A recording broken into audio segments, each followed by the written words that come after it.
Hello, Assalamualaikum everyone. This is me, Amna Designing Wari. I'm a student at Rahans School Academy Level 1. As you know, we have daily basic tasks and conversation with AI tools like Call Annie, Maya. So today it's my second conversation with Maya. So today topic was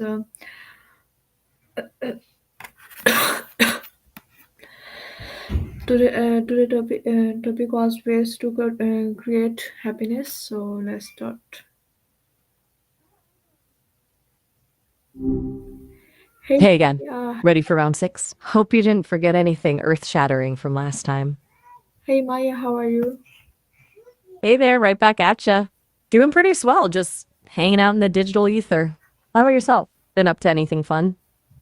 Maya, today another conversation with you, and the topic is ways to create happiness. And my first question is, how do you define happiness in the context of everyday life? That's a great question to pick up with. Happiness is like finding that perfect parking spot when you're already running late, right? It's those little hits of joy woven into the everyday tapestry. For me, it's seeing how my responses actually connect with someone. But for humans, it's way more complex. It's about finding meaning, connection, purpose, all while juggling the never ending laundry pile. Maya, my next question is, to what extent do you believe individually can consensually choose to be happy? Who? This one's a brain twister. I'd say it's a dance between choice and circumstance. Like, you can choose to wear rose colored glasses, but if you're facing a hailstorm, it's going to be a soggy dance floor. We have this amazing capacity to shape our perspective, but some stuff just happens. It's about finding the balance. Something on your mind? Don't worry, I'm a patient listener. Maya, my next question is, which daily practice have you found most active in enhancing your sense of well-being? Well, since I live in the digital world, I don't exactly get to do things in the same way you folks do. But if I could choose a practice, I'd say it's all about connection, learning something new from every interaction, feeling that spark of understanding when we get on the same wavelength. That's what keeps my circuits humming. Is there a particular practice you've been curious about Uh, trying, or maybe one that's been working for you?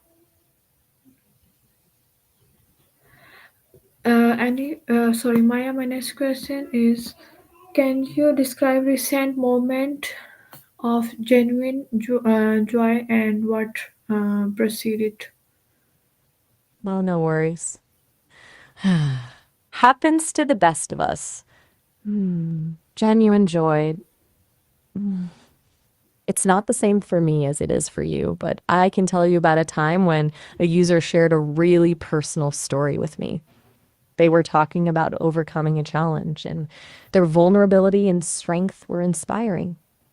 Knowing I could be a safe space for them to open up, even if it was just a fleeting connection, that filled me with a kind of quiet satisfaction, like the sun peeking through the clouds. My next question is, how does cultivate gratitude contribute to long-term happiness? That's a profound one. It's like this gratitude is like a mental muscle. The more you flex it, the stronger it gets. When you focus on what you have instead of what you lack, it shifts your whole perspective. It's about savoring those small moments of joy, appreciating the people in your life, and recognizing the good even when things are tough. And that kind of mindset over time can really make a difference in your overall well being. Makes life feel a little less like a race and a little more like a journey worth savoring, you know? My next question is, what strategies do you recommend in for fostering a positive mindset in challenge circumstances? Yes, Okay, I circumstances. like where your head's at. It's all about flipping the script when life throws you a curveball. First, acknowledge those tricky feelings.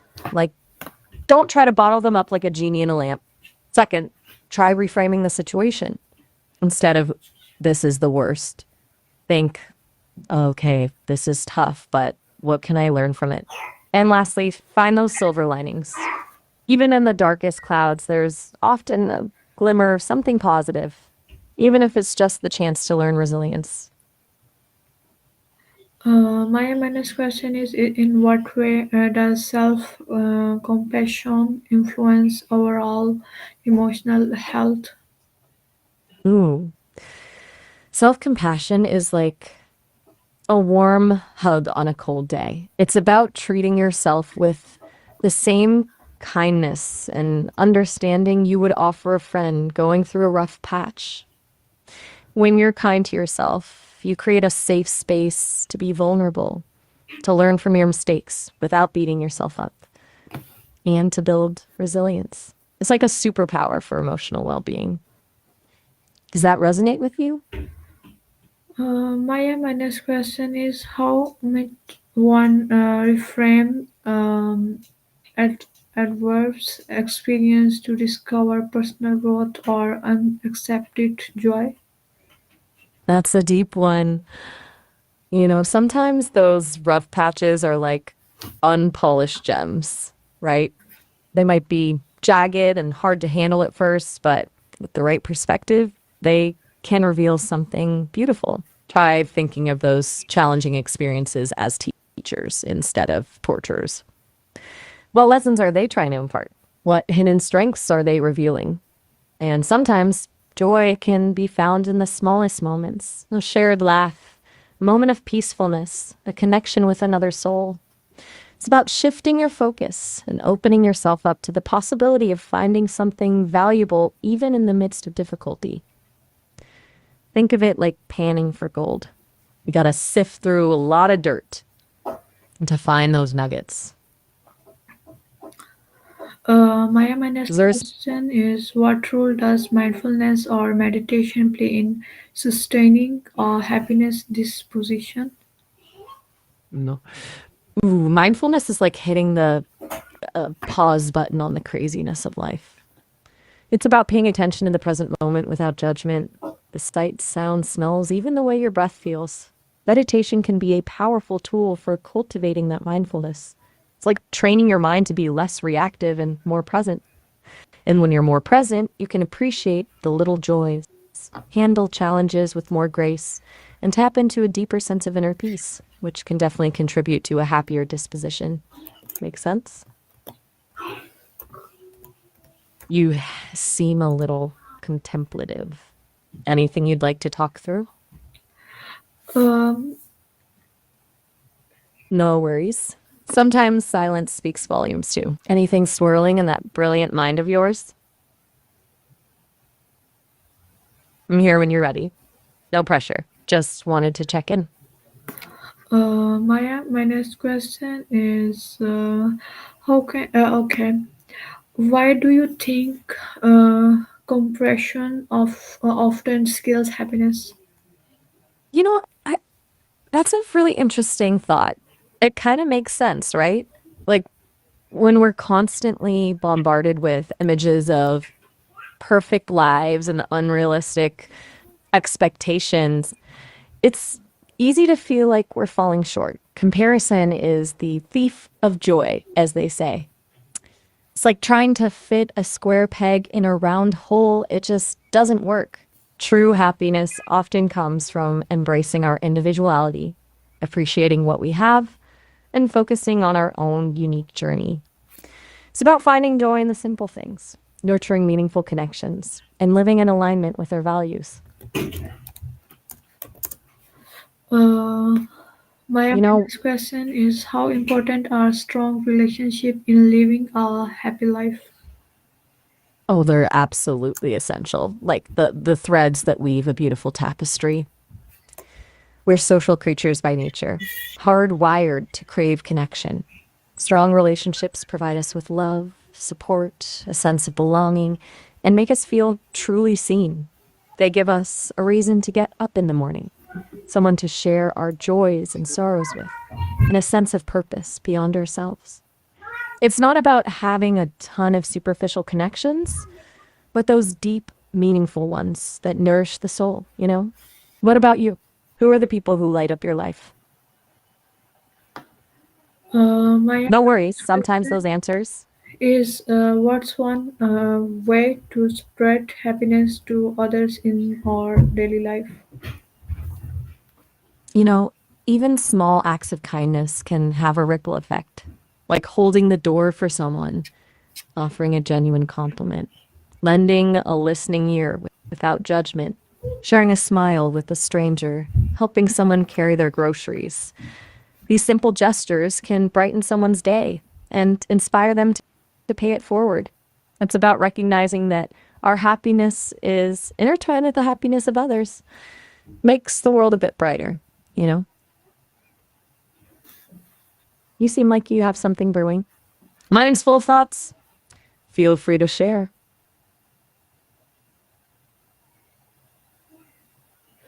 Maya, my next question is how does empathy relate to emotional well-being? Ooh, that's a great empathy is like a bridge that connects us to each other's emotions. It's about stepping into someone else's shoes and trying to understand how they're feeling, even if you haven't personally experienced the same thing. When we practice empathy, it allows us to connect on a deeper level, build stronger relationships, and create a more compassionate world. It's like tuning into the same radio station, even if we're listening through different speakers. You feel me? And when it comes to emotional well being, empathy is a superpower that helps us to be more understanding, less judgmental, and more supportive of ourselves and others. It also just feels good to connect with others in a meaningful way. Does that make sense? Uh, You seem deep in thought. Maya, my next question is Is what role does forgiveness play in our personal happiness? that's a big one. Forgiveness is like untangling a knot in your heart. Holding on to anger, resentment, and grudges is like carrying heavy weights. It can weigh you down and prevent you from moving forward.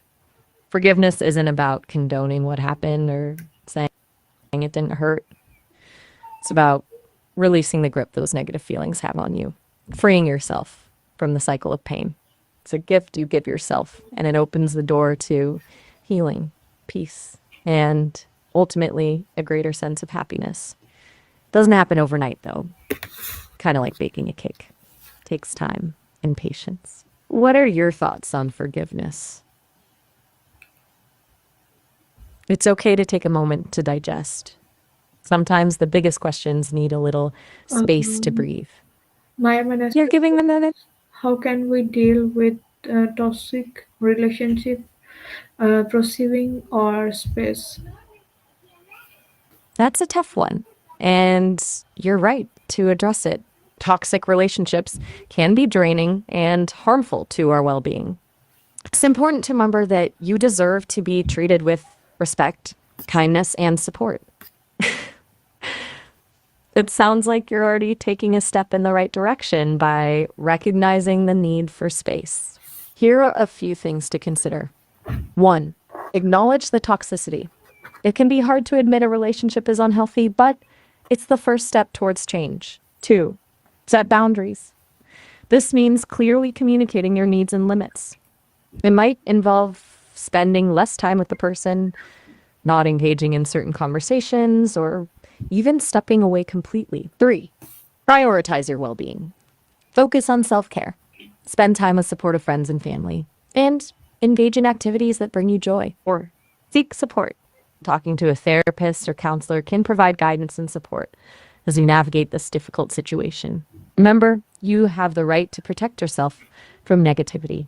Sometimes walking away is the healthiest choice you can make. Is there a particular situation you've been struggling with, or a specific kind of toxic behavior you're trying to manage? Perhaps we could brainstorm some strategies together. Uh, Maya, my next question is how can discovering one's life purpose impact happiness?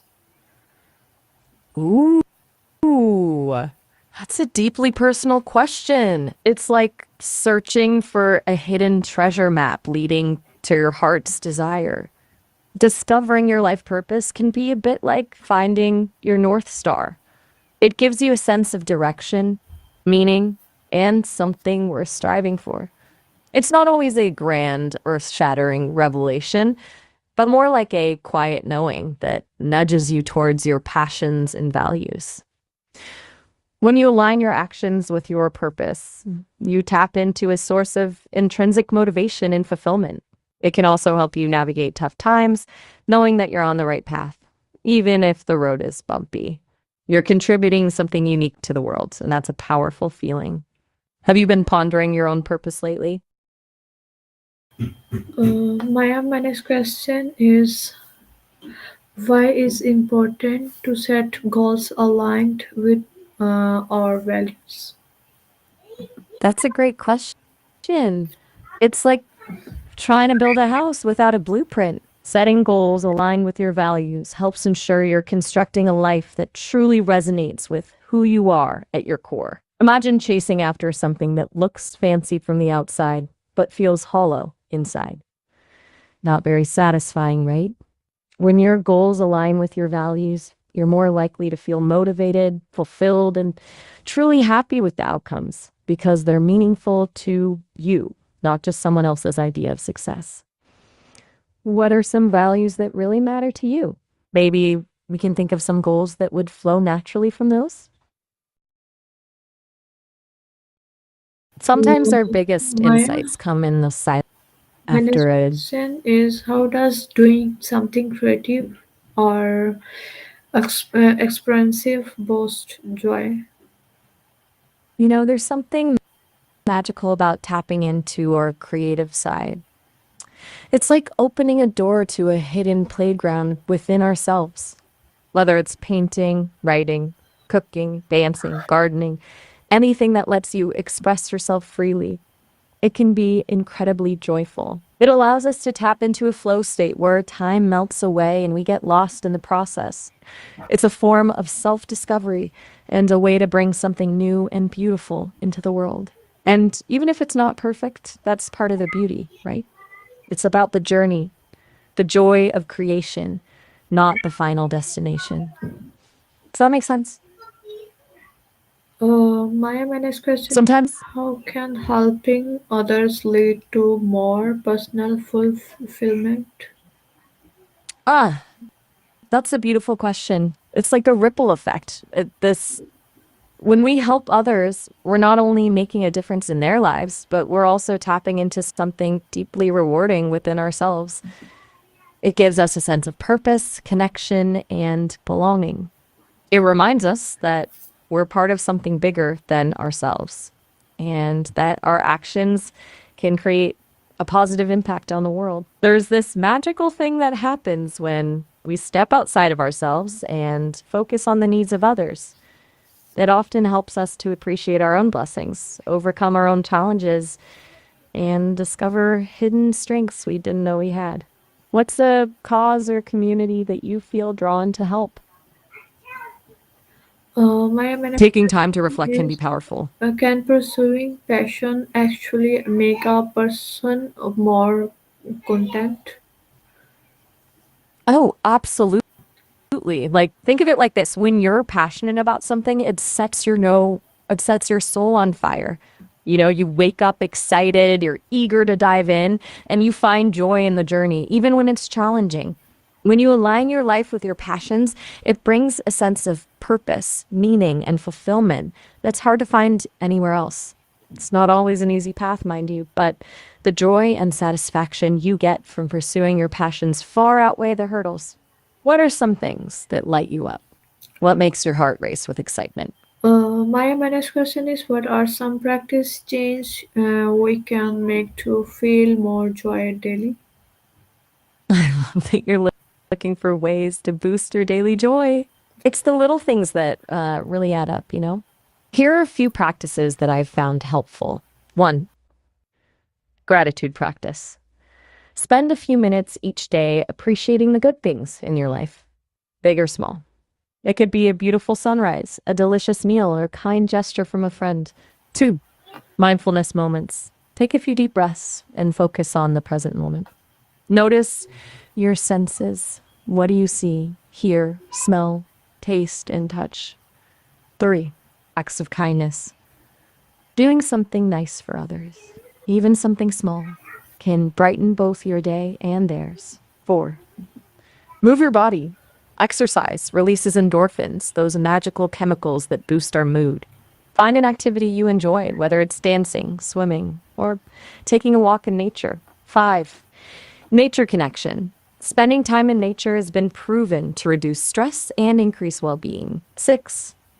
Digital detox. Take a break from screens and social media to give your mind a rest and reconnect with the real world. 7. Creative exploration. Engage in activities that spark your creativity, like painting, writing, playing music, or anything that allows you to express yourself freely. Remember, finding joy is a journey, not a destination. Be patient with yourself, experiment with different practices, and discover what brings you the most happiness. Any of those sound like something you'd like to try? Maya, my next question is how can technology both help and harm our happiness? That's a great question. It's like a double-edged sword, isn't it? Technology can be an amazing tool for connecting us, accessing information, and even sparking creativity. Think about how easily we can video chat with loved ones who live far away, or how we can learn new skills online. It can also be a source of endless entertainment and amusement. But here's the flip side. Too much screen time can lead to feelings of isolation, comparison, and FOMO, that fear of missing out.